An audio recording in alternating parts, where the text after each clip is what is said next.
हाय दोस्तों, आपका YouTube channel पे स्वागत है।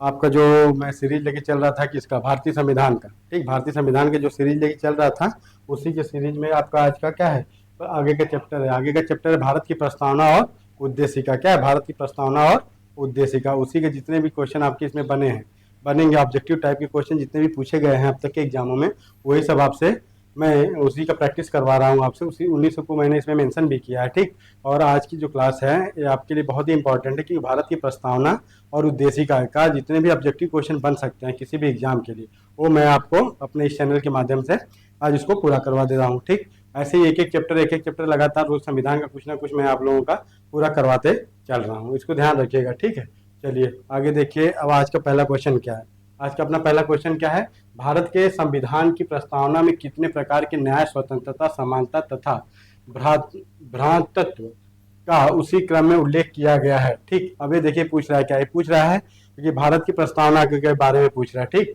अब देखिए क्या किया, पहले क्या आया, पहले क्या है, तो इसमें क्या है, प्रस्तावना में क्या है, हम भारत के लोग, क्या हम भारत के लोग भारत को एक क्या संपूर्ण प्रभुत्व संपन्न समाजवादी पंथ निरपेक्ष लोकतांत्रिक गणराज्य बनाने के लिए तथा समस्त नागरिकों को सामाजिक, आर्थिक, राजनीतिक, ठीक, राजनीतिक न्याय, विचार, अभिव्यक्ति, क्या अभिव्यक्ति, विश्वास, धर्म और उपासना, ठीक, उपासना की स्वतंत्रता, प्रतिष्ठा और, ठीक, देखिए कि और अवसर को, ठीक, क्या पूछ रहा है, जिसमें भी इसमें पूछ रहा है तो इसको आपको क्या, ये देखिए एक हो गया ना। अब देखो मैं बता रहा हूँ भारत की प्रस्तावना कैसे हमें पढ़नी है।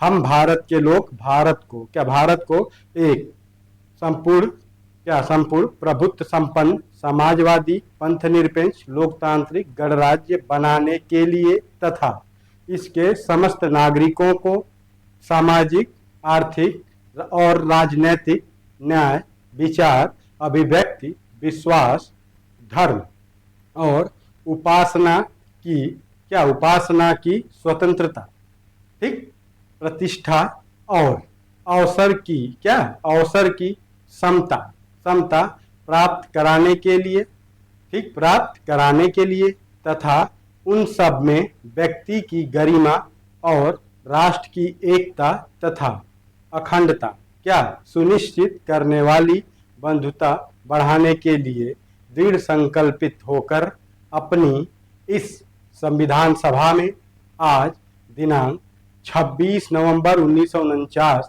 ईस्वी को, ठीक, ईस्वी को एक द्वारा इस संविधान को अंगीकृत, अधिनियमित और आत्मार्पित करते हैं। इस रूप में हमने क्या किया, भारत की प्रस्तावना को हमने अपनाया। तो इसमें पूछ रहा है कौन सा क्रम किस प्रकार से आया, कितने, इसका आंसर क्या हो जाएगा आपका, इसका है 5। ये क्या है, भारतीय संविधान की प्रस्तावना में 3 प्रकार के न्याय की बात हमने की है। न्याय सामाजिक, आर्थिक और क्या, सामाजिक, आर्थिक और राजनीतिक, और 5 प्रकार की स्वतंत्रता दी है। 3 प्रकार के हमने न्याय दिया है, और क्या 3 प्रकार की न्याय, कौन, सामाजिक, आर्थिक और राजनीतिक, और 5 प्रकार का क्या है, स्वतंत्रता है। किसकी किसकी, अभिव्यक्ति की स्वतंत्रता है, क्या विचार, अभिव्यक्ति, विश्वास, धर्म और उपासना, 2 प्रकार की प्रतिष्ठा, अवसर की समता और क्या अवसर की समता तथा भ्रातृत्व का उल्लेख किया गया, क्या भ्रातृत्व का उल्लेख किया गया है। तो आपका 3 प्रकार का क्या है, ये स्वतंत्र, क्या है 3 प्रकार का आपका न्याय। न्याय कितने प्रकार का, 3। 5 प्रकार की क्या है, स्वतंत्रता है। 5 प्रकार की क्या है, स्वतंत्रता है। और 2 प्रकार की क्या है, आपकी 2 प्रकार की समानता है संविधान में। क्या है, 2 प्रकार की समानता, अभी मैंने 2 बार पढ़ दिया। और आगे क्या है, एक बार हमने क्या लिया है, भ्रातृत्व को, भ्रातृत्व को। तो क्या है, न्याय कितनी बार, 3 बार। स्वतंत्रता का न्याय कितने कितने, आर्थिक, किसका किसका, आर्थिक, सामाजिक, सामाजिक और राजनैतिक, राजनैतिक। ये हमारा क्या है, ये हमारा न्याय है। स्वतंत्रता किसकी किसकी है, विचार, अभिव्यक्ति, क्या विचार, अभिव्यक्ति, 2 होगी स्वतंत्रता। और उसके बाद किसकी, विश्वास, धर्म, विश्वास, धर्म और किसकी, उपासना, और उपासना की। ठीक, हमने क्या है ये 5 प्रकार के हमने किसका किया है, 5 प्रकार की हमने किसकी बात करी है, स्वतंत्रता की। फिर 2 प्रकार की प्रतिष्ठा की बात की गई, प्रतिष्ठा और अवसर। 2 प्रकार की समानता क्या है, प्रतिष्ठा व अवसर। समानता का क्या है, हमने 2 प्रकार की प्रतिष्ठा और अवसर। अवसर की समता और एक किसका, भारतत्व का हमने उल्लेख अपने कहा पढ़ा हमने, भारतीय संविधान की प्रस्तावना में। ठीक है, भारतीय संविधान की प्रस्तावना में। प्रस्तावना कब लागू हो रही है, 3 नवंबर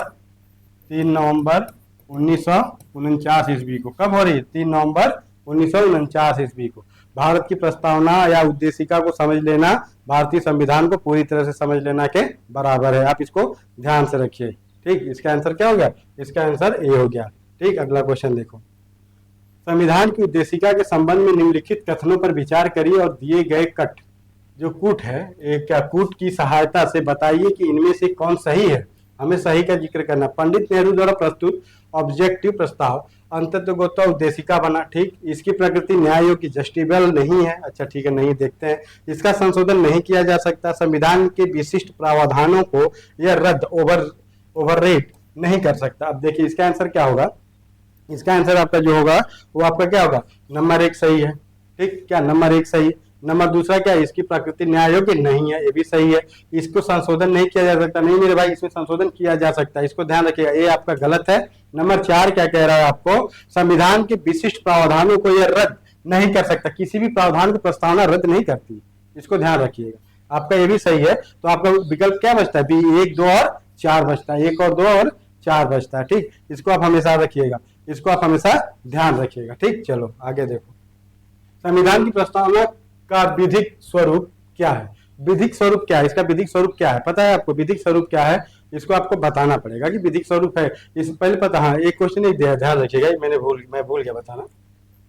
ये क्या, इसमें इस कथन जो 3 दिया हुआ है इसका संशोधन नहीं किया जा सकता। इसमें संशोधन किया जा सकता है 42वां संविधान संशोधन, जब 1976 में हुआ था। कौन, 42वां संविधान संशोधन 1976 में प्रस्तावना में संशोधन करके 3 शब्द जोड़े गए थे, समाजवादी, पंथनिरपेक्ष तथा अखंडता जोड़ा गया। ठीक, और इसमें एक केस भी आई। केस क्या था, गोलकनाथ बनाम पंजाब राज्य। क्या हुआ, इस विवाद में सर्वोच्च न्यायालय ने निर्णय दिया कि प्रस्तावना को संशोधन क्या, प्रस्तावना में संशोधन करते समय इसका ध्यान होगा, क्या ध्यान होगा, यह संविधान के मूल ढांचे को परिवर्तित नहीं करेगा। प्रस्तावना में संशोधन करिए, लेकिन जो संविधान का हमारा मूल ढांचा है उसमें कोई परिवर्तन नहीं होना चाहिए। ठीक, आप कर सकते। इसमें केस कौन सी है, गोलकनाथ बनाम पंजाब राज्य। ठीक, उसने कहा कि प्रस्तावना में आप संशोधन करिए, मुझसे उससे कोई लेना देना नहीं, लेकिन जो संविधान का मूल ढांचा है उसमें कोई परिवर्तन नहीं होना चाहिए। ठीक, क्या नहीं, 42वां संविधान संशोधन हुआ है प्रस्तावना में। कब, 42वां संविधान संशोधन 1976, जिसको हम क्या कहते हैं, भारत का लघु संविधान भी उसको कहते हैं। इसको आप ध्यान रखेंगे। ठीक है, और उस रही बात, अगली बात सुनो मेरी बात, कि इसमें कोई जो दिया कि इसमें संशोधन नहीं किया जा सकता, संशोधन किया जा सकता है, लेकिन क्या कि प्रस्तावना में संशोधन हम कर सकते हैं, लेकिन क्या संविधान के दिए गए प्रावधानों या संविधान के मूल ढांचे में कोई परिवर्तन नहीं होगा। केस कौन सी है, गोलकनाथ बनाम पंजाब राज्य, इसको आप ध्यान रखिएगा। अगला क्वेश्चन देखो, संविधान की प्रस्तावना में विधिक स्वरूप क्या है, यह लागू किया जा सकता है, यह लागू नहीं किया जा सकता, विशेष परिस्थितियों में लागू किया जा सकता है, उपयुक्त में से कोई नहीं। अब लागू न करने की बात हो रही है यहाँ पे, तो ये क्या है, इसे कानूनी रूप से लागू नहीं किया जा सकता, यह लागू नहीं किया जा सकता और कानूनी रूप से इसको लागू नहीं किया जा सकता। संविधान की प्रस्तावना का एक जो विधिक स्वरूप है यह इसे कानूनी रूप से नहीं लागू किया जा सकता, ध्यान रखिए। अगला क्वेश्चन देखो आप, 26 नवंबर 1949 को अंगीकृत भारतीय संविधान की प्रस्तावना में शब्द सम्मिलित नहीं थे। अब देखो यहाँ क्या, 49 में 42वां संविधान संशोधन हो रहा है। क्या हो रहा है, संविधान संशोधन 1976 में हो रहा है। आपको भी मैं बताया उसमें क्या था, सामाजिक, पंथ निरपेक्ष, क्या पंथ निरपेक्ष, और क्या एक तीसरा शब्द अभी मैंने आपको बताया था, पंथ निरपेक्ष क्या है, समाजवादी। ये जो सामाजिक है ये समाजवादी है भाई, ये क्या है, ये समाजवादी, पंथ निरपेक्ष, और एक क्या जोड़ा गया था उसमें, अब अखंडता जोड़ा गया था, और तीसरा क्या जोड़ा गया, ये अखंडता जोड़ा गया। तो 26 नवंबर 1949 में क्या हमारे पास नहीं था, समाजवादी नहीं था, पंथ निरपेक्ष नहीं था, अखंडता नहीं था, गणराज्य ऑलरेडी था। तो इसका आंसर निम्नलिखित में से कौन सही उत्तर को चुनना है, आपको इसमें सही उत्तर चुनना है, इसमें पूछा कौन नहीं था ना, तो समाजवादी नहीं था, पंथ निरपेक्ष नहीं था, अखंडता नहीं था, गणराज्य हमारा था। ठीक, तो नहीं पूछा है कौन नहीं था, तो नहीं था तो 1 2 3, 1 2 3 जो उत्तर होगा आपका वही होगा, 1 2 3, इसका आंसर आपका ए हो जाएगा, इसको ध्यान रखेंगे। निम्नलिखित में से किस वाद में उच्चतम न्यायालय ने अवधारणा प्रस्तुत की कि उद्देशिका संविधान का भाग है। अब देखिए ये क्वेश्चन पूछ रहा है कि किस में बोला गया था कि है। अब देखिए बम्बई बनाम यूनियन ऑफ इंडिया। ठीक, ये क्या है, एस आर बोम्मई से एक केस कब की, 1993 की, ध्यान रखिएगा, एक केस कब की, 1993 की है। इसमें क्या हुआ, न्यायालय ने प्रस्तावना को संविधान का मूल ढांचा माना। ठीक है, मान तो लिया मूल ढांचा है, कहा, लेकिन हालांकि प्रस्तावना को कानूनी रूप से बाध्यता प्राप्त नहीं है। किसकी, लेकिन इसका क्या है, लेकिन यह व्यवहार में संविधान के उपबंधों की व्याख्या करने में क्या करता है, सहायता करता है। भाई इसमें एक एक चीज दिया हुआ है, तो प्रस्तावना है उद्देशिका तो हमारे संविधान की क्या व्याख्या करने में सहायता करता है। जैसे समानता को अधिकार, धार्मिक स्वतंत्रता का अधिकार, डीपीएसपी आयरलैंड के संविधान से जो लिया गया था, नीति निर्देशक तत्व और तथा मूल कर्तव्य आदि के संयुक्त रूप से प्रस्तावना महत्व रखती है। इतनी बात तो समझ में आ गई। केस कौन सा है, बोम्मई बनाम यूनियन ऑफ इंडिया, 1993 की केस है। ठीक, 93 की ये आपकी केस थी, इसको आपने देख लिया। चलो अगला क्वेश्चन देख लो भैया आप, अगला क्वेश्चन क्या कह रहा है आपको। निम्नलिखित में से कौन सा शब्द भारतीय संविधान की प्रस्तावना में उल्लेखित नहीं है। संप्रभुता, लोकतंत्रात्मक, गणराज्य, अरे पंथ निरपेक्ष, संघीय। अब देखिए इसमें कौन सा नहीं है, संघीय आपको कहीं मिला था क्या, जब मैं पढ़ाया तो संघीय मिला। भारतीय संविधान में क्या है, प्रस्तावना में संप्रभुता है, लोकतंत्रात्मक है, पंथ निरपेक्ष जैसे शब्द जोड़े गए हैं, लेकिन संघीय शब्दों का इसमें कोई उल्लेख नहीं, ध्यान रखिए। अगला क्वेश्चन देखो आप, भारतीय गणराज्य की 26 जनवरी 1950 को सही संवैधानिक वस्तु स्थिति क्या थी जब संविधान लागू किया गया था। लोकतंत्रात्मक गणराज्य, संपूर्ण प्रभुत्व लोकतंत्र गणराज्य, संपूर्ण प्रभुत्व संपन्न लोकतंत्रात्मक गणराज्य, संपूर्ण प्रभुत्व संपन्न समाजवादी धर्मनिरपेक्ष लोकतंत्रात्मक गणराज्य। अब देखो यहाँ आपसे फंसा नहीं रहा, आपको बताना है कि इसमें से कौन सा था कौन सा नहीं था उस टाइम। तो क्या है, संपूर्ण प्रभुत्व संपन्न लोकतंत्रात्मक गणराज्य था। आपको मालूम होना चाहिए जहां जहां आपका क्या लग गया। अब इसमें पूरा देखिए क्या है, लोकतंत्रात्मक गणराज्य यहाँ दिया लेकिन संपूर्ण प्रभुत्व नहीं दिया। अब जैसे इसमें देखिए धर्मनिरपेक्ष जुड़ा, एक गलत जुड़ा, यहाँ समाजवादी जुड़ा, एक गलत जुड़ा, इसलिए सब गलत है। इसका आंसर क्या हो जाएगा, आपका सी हो जाएगा। अगला क्वेश्चन देखो आप, भारतीय संविधान की प्रस्तावना में धर्मनिरपेक्ष और समाजवादी शब्द जोड़े गए। 42वां संविधान संशोधन अभी कितनी बार चिल्ला के आपसे मैंने बताया। 1976 एक शब्द और जोड़ा गया था, क्या, अखंडता। एक शब्द क्या जोड़ा गया, अखंडता। कौन कौन जोड़ा गया, समाजवादी के बाद दूसरा क्या जोड़ा गया था इसमें, समाजवादी, धर्मनिरपेक्ष, क्या, धर्मनिरपेक्ष। ठीक, ये सब शब्द क्या था, ये शब्द जोड़ा गया था। अखंडता भी जोड़ी गई थी 42वां संविधान संशोधन 1976। चलो आगे देखो, निम्नलिखित में कौन सा भारत का धर्मनिरपेक्ष राज्य वर्णित करता है। मौलिक अधिकार, संविधान की प्रस्तावना, 9वीं अनुसूची, राज्य के नीति निर्देशक तत्व। इसमें से पूछा है आपसे कि कौन सा इसमें वो वर्णित करता है। तो भैया कौन सा वर्णित करता है आपको बताएंगे आप, इसमें से कौन सा धर्म वर्णित करता है। आपका करता है प्रस्तावना करता है। मौलिक अधिकार क्या है, मौलिक अधिकार आपका दिया है किसमें, भाग 3 में दिया है। 13 से क्या है 35 तक है, अरे 12 से 35 तक है भैया ये। और आपका 9वीं अनुसूची प्रथम संशोधन इसमें होता है आपका। और ये किससे संबंधित है, भूमि सुधार से संबंधित है। नीति निर्देशक तत्व क्या है, ये आयरलैंड के संविधान से लिया गया है। 36 से 51 इसका आर्टिकल का इसमें प्रावधान किया गया है। इसको आप ध्यान रखेंगे। मैं बस प्रैक्टिस करवा रहा हूँ आपको, और प्रैक्टिस इतनी अच्छी करवा दूंगा कि आप लोग का काम बन जाएगा। ठीक, अगला क्वेश्चन देखो, निम्नलिखित शब्दों में से कौन सा शब्द सन 1975 में भारतीय संविधान की प्रस्तावना में सम्मिलित नहीं था। अब देखो 1975 पूछा है, बंधुत्व, संप्रभु तथा समानता और अखंडता। इसमें पूछ रहा है कौन सा उसमें अखंडता, क्या अखंडता आपका क्या था, सम्मिलित नहीं था। 1976 में 42वां संविधान संशोधन हो रहा है मेरे भाई, तो उस समय ये अखंडता उसमें जुड़ेगी। उसमें इस अखंडता क्या है, उसी समय जुड़ती है। कब, 42वें संविधान संशोधन 1976। कभी भूलना मत, इतनी बार मैं इसको लिख दूंगा। चलो, निम्नलिखित शब्दों में से कौन से शब्द 42वें संवैधानिक संशोधन द्वारा प्रस्तावना में जोड़े गए। समाजवादी, इसको समाजवादी लिखो ना। पंथ निरपेक्ष, पंथ निरपेक्षता, ग्राम स्वराज, संपूर्ण प्रभुत्व संपन्न। अब देखो इसमें से क्वेश्चन आपको देखना है कि इसमें से क्वेश्चन जो पूछा है आपको इसमें से बहुत सावधानी पूर्वक आंसर देना है। 1 और 3 ही जुड़ेगा आपका, 1 और 3 जुड़ता है, 1 और 3 ही जुड़ेगा।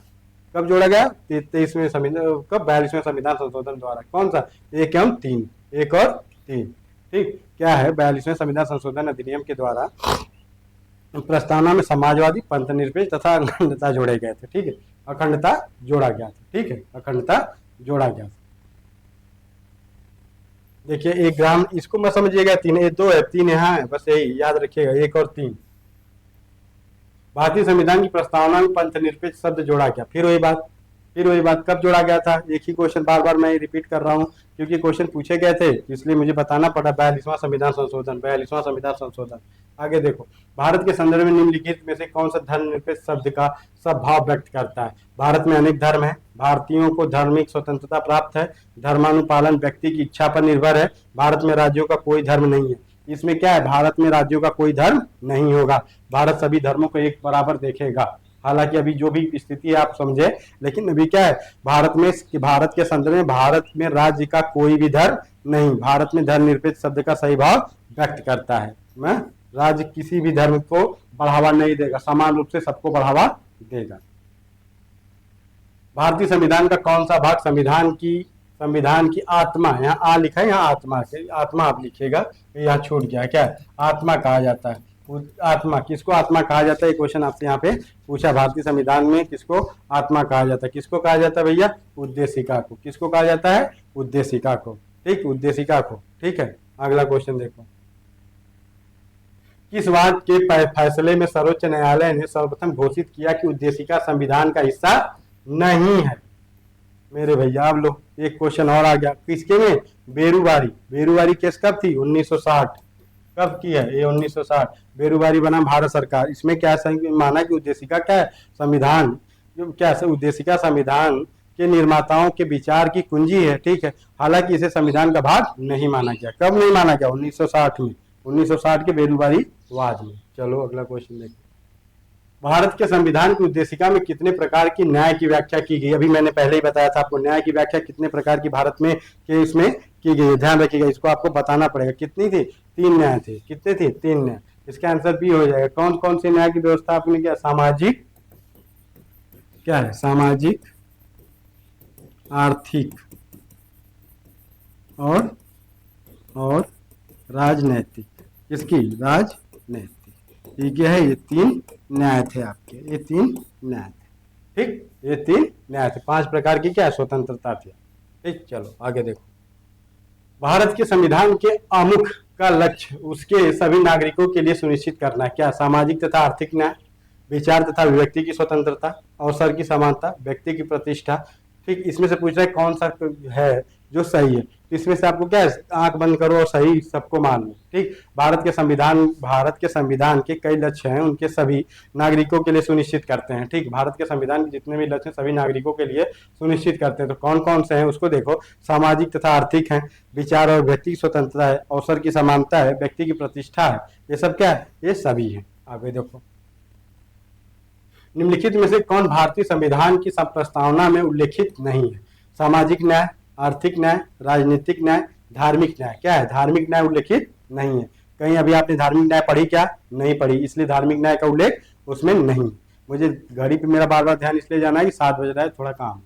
ठीक, आगे देखिए, अगला क्वेश्चन क्या कह रहा है आपको? अगला क्वेश्चन आपसे क्या कह रहा है, इसको आप देखिए। हमारे यहाँ कौन नहीं है? ये वाला, धार्मिक न्याय व्यवस्था नहीं है। निम्नलिखित विवादों में से किसमें सर्वोच्च न्यायालय की प्रस्तावना को भारतीय संविधान की मौलिक संरचना का भाग स्वीकार किया?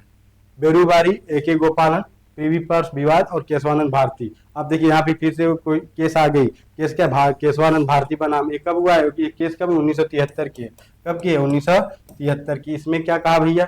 इसमें कहा केशवानंद भारती वाद में 1973 में कहा गया, सुप्रीम कोर्ट ने कहा प्रस्तावना को संविधान का भाग और आत्मा मानते हुए कहा कि क्या कहा? यह संविधान की अस्पष्टताओं को समझने में सहायक है, मतलब संविधान की व्याख्या करता है।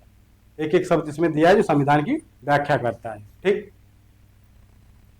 भारतीय संविधान की प्रस्तावना में जिन आदर्शों उद्देश्यों की रूपरेखा दी गई है उनकी व्याख्या दी गई है। मूल अधिकारों के अध्याय में राज्य के निदेशक सिद्धांतों के राज्य के नीति निर्देशक सिद्धांतों के अध्याय में, मूल अधिकार, राज्य के नीति निर्देशक सिद्धांत तथा मौलिक कर्तव्य में, संविधान के पाठ में कहीं नहीं। ये देखिए ये क्वेश्चन जो आपसे पूछा है, को आपको ये बताना है कि किसमें दी गई। तो इसमें किसमें दी गई है? मूल अधिकार, अभी बताया, मूल अधिकार, राज्य के नीति निर्देशक तत्व तथा मौलिक कर्तव्य। मौलिक कर्तव्य स्वर्ण सिंह समिति, सरदार स्वर्ण सिंह समिति के द्वारा जोड़ा गया था। इसको आप ध्यान रखिएगा, ये नहीं कि भूल जाए।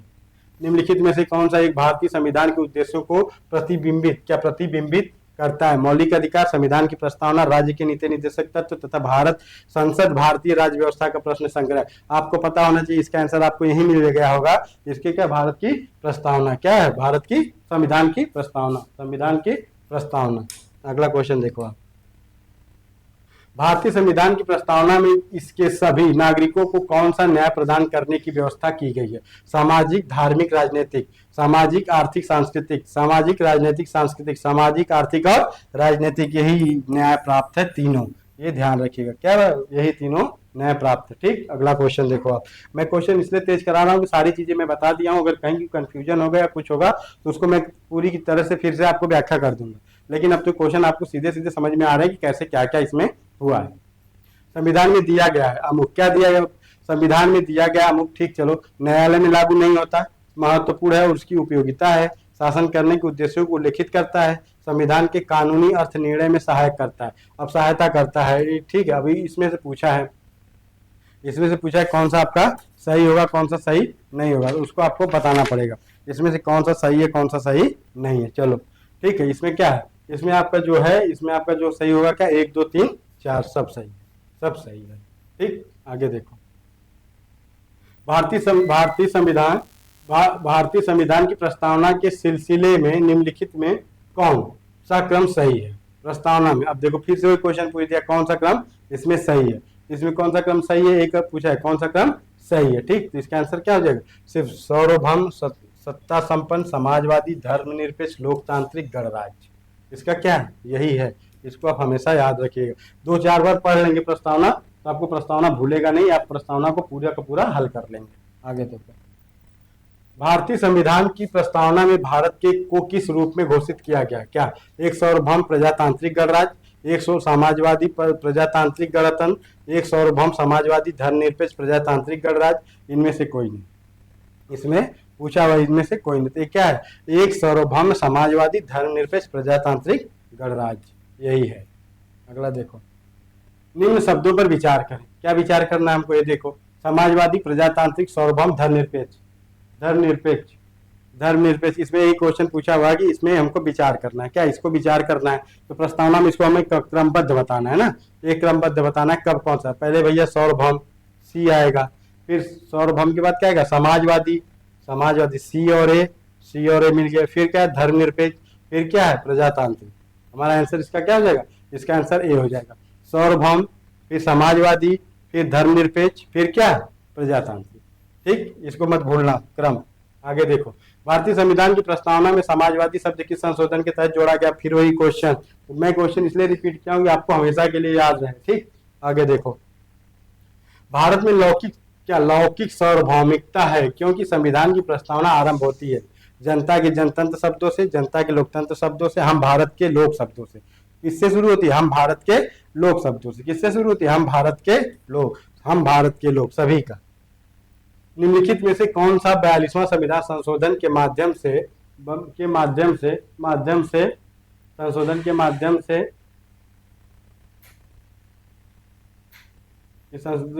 से क्या है?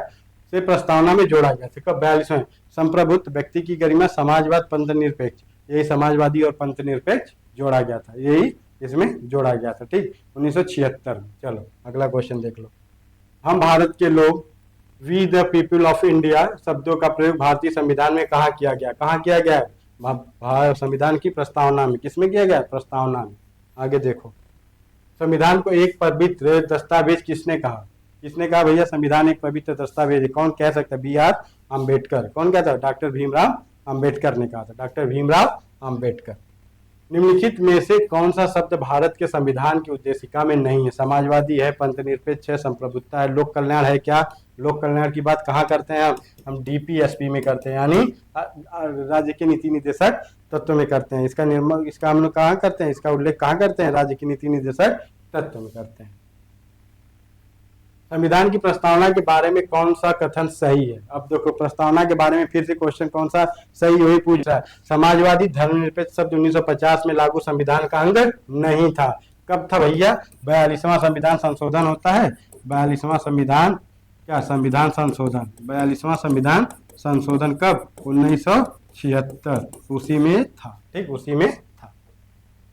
निम्नलिखित में से किसने भारतीय संविधान की प्रस्तावना को हमारे संप्रभु प्रजातांत्रिक गणतंत्र की जन्म कुंडली कहा? किसने कहा ये जन्म कुंडली है? ठीक, फिर से वही क्वेश्चन आ गया, किसने कहा ये जन्म कुंडली है? इसको कौन कहा था? के एम मुंशी ने कहा था। के एम मुंशी ने इसको क्या था, और इसको क्या कहा था? डॉक्टर भीमराव अंबेडकर ने प्रस्तावना को क्या कहा था? एक पवित्र दस्तावेज है। ठीक, आगे देखो। भारतीय संविधान की उद्देशिका में संशोधन किया गया था। संशोधन किया गया था, उत्तराखंड में पूछा है। कब उद्देशिका? 17वें संविधान में, 24वें, 42वें में, 44वें में। आपको मैं कितनी बार बता दिया था? 42वें संविधान संशोधन। मैंने कितनी बार बताया, शायद कभी भूलना तो नहीं चाहिए के संशोधन में, किसके? 1976 में। इसको आप हमेशा याद रखिएगा। आगे देखो, समाजवादी शब्द का उद्देशिका में जोड़ा गया 42वां संविधान संशोधन कितनी बार आएगा मेरे भाई? अगला क्वेश्चन देखो, भारत के संविधान की प्रस्तावना प्रयुक्त स्वतंत्रता, समानता तथा बंधुत्व शब्द किस क्रांति से संबंधित है? फ्रांस की क्रांति। फ्रांस की क्रांति से संबंधित है। कब, किससे संबंधित है? फ्रांस की क्रांति से। फ्रांस की क्रांति, अब आप हमको बताएंगे कि फ्रांस की क्रांति हुई कब थी? आप लोग बताएंगे, आप लोग बताइएगा फ्रांस की क्रांति होती कब है। अगला क्वेश्चन देखो, भारतीय संविधान की उद्देशिका के संदर्भ में निम्नलिखित में से कौन कथन सही है? उद्देश्य संकल्प जवाहरलाल नेहरू के द्वारा प्रस्तावित तथा संविधान द्वारा इसे पारित किया गया, जो कि अंततः उद्देशिका बना। आपको मालूम होना चाहिए क्या आंसर है? सही है। उद्देशिका का विचार संयुक्त राज्य अमेरिका की प्रस्तावना से लिया गया है, ये भी आपका सही है। समाजवादी पंथ निरपेक्ष शब्द 42वें संविधान संशोधन द्वारा अपनाए गए, ये भी सही है। उद्देशिका भारत के नागरिकों के मूल अधिकारों को समाहित करती है, नहीं करती? इसका आंसर नहीं करती। इसका आंसर ए हो जाएगा। इसका आंसर क्या हो जाएगा? इसका आंसर ए हो जाएगा। आगे देखो, संविधान की उद्देशिका में कितने प्रकार की स्वतंत्रता है? अभी स्वतंत्रता की बात हुई थी इससे पहले, मैंने भी स्वतंत्रता आपको बताया था कितनी प्रकार की स्वतंत्रताएं हैं। टोटल हमारे पास कितनी है? 5 प्रकार की स्वतंत्रताएं। फिर से लिख देता हूं, किसकी किसकी? विचार, अभिव्यक्ति, अभिव्यक्ति की स्वतंत्रता, कुछ बताइए, कुछ बोल सकते हैं। फिर विश्वास, फिर क्या? फिर विश्वास, फिर अगला क्या है? धर्म, क्या है? धर्म, और पांचवा क्या बचता है आपका? उपासना, उपासना, ठीक, उपासना। ये 5 प्रकार की हमारे यहाँ क्या दी गई? स्वतंत्रता। भारतीय संविधान की उद्देशिका का लक्ष्य है अपने नागरिकों को क्या? सामाजिक और आर्थिक न्याय सुनिश्चित करना, विचार और अभिव्यक्ति की स्वतंत्रता सुनिश्चित करना, अवसर की समानता सुनिश्चित करना, व्यक्ति की गरिमा सुनिश्चित करना। ठीक, इसका आंसर यहाँ पे हमें लग रहा है इन्होंने नहीं दिया है। इसका आंसर इन्होंने नहीं दिया, तो इसका आंसर क्या हो जाएगा? इसका आंसर हो जाएगा सब। इसका आंसर क्या हो जाएगा? इसका आंसर हो जाएगा उपयुक्त सभी। ठीक, इसका आंसर देखो यहाँ दिया है, चयन करना था, ये हो जाएगा उपयुक्त सही। ये हो जाएगा पूरा। ठीक, अगला क्वेश्चन देखो, निम्नलिखित में से किस मामले में सर्वोच्च न्यायालय ने माना कि प्रस्तावना संविधान का एक भाग है? अभी मैंने बताया था ये केस थी कि इसका भाग माना हुआ है। किसमें था? LIC of India 1995। LIC of India 1995 क्या थी? LIC of India 1995। अभी इसमें 3 वाद हो चुके हैं, आपको तीनों बात याद होने चाहिए। बेरूबारी वाद हो चुका है, केशवानंद भारती हो चुका है, और क्या? LIC 1995। LIC कब हो रही? 1995। और देखिए, और ये जो क्या हुआ था, जो बेरूबारी हुआ था 143 में हुआ था, इस बात में बेरूबारी संघ संबंधित भारत पाकिस्तान के समझौते की बात कराने में हुआ था। ठीक, इसको आप ध्यान रखिएगा। ये हो गया आपके ये तीनों, ये जितने क्वेश्चन थे मैंने शायद आपको करा दिए। ये आज के जो प्रस्तावना और उद्देशिका से संबंधित ऑब्जेक्टिव क्वेश्चन थे, हर एग्जाम में आपसे पूछा गया था, ये मैंने आपको करवा दिया। ठीक, और इसके बाद अगला चैप्टर है क्या? नए राज्यों की स्थापना और जुड़े संवैधानिक। इसको भी मैं अभी कल की क्लास में इसको भी पूरा करवा दूंगा। ये संविधान का जो सीरीज चल रहा है, इसको पूरा कंप्लीट ही करवाने के बाद तब जाके आगे कोई चैप्टर शुरू करूंगा या कोई सब्जेक्ट शुरू करूंगा। तब तक इसको आप लोग अच्छे से पढ़ते रहिए। आज के लिए सिर्फ इतना ही, धन्यवाद।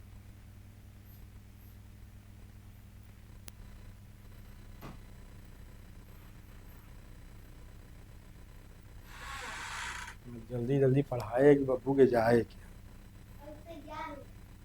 बस।